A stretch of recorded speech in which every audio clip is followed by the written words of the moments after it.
தனக்குள் அந்த அளவுக்கு பரமானுபூதியும் சந்நியாசம் பழுத்தவர்கள் உங்களுடைய குலக்கடமைகளை நிறைவேற்ற வேண்டிய அவசியமில்லை. நிறைவேற்றாததனால் உங்களுக்கு எந்த கர்மமும் பிரச்சனையும் வராது. இது போக கிரகஸ்தர்கள்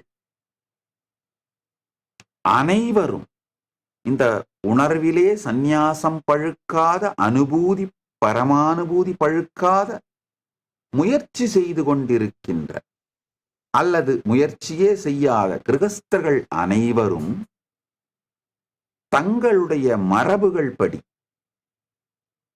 உயிரோடு இருக்கின்ற முன்னோர்கள், இறந்துவிட்ட முன்னோர்கள், குலதெய்வம், குலகுரு போன்ற மரபுப்படி என்னென்ன கடமைகளை நீங்கள் ஆற்ற வேண்டுமோ அவைகளை செய்ய வேண்டும் என்பதுதான் என்னை நம்புகின்ற பக்தர்களுக்கு நான் சொல்லுகின்ற செய்தி.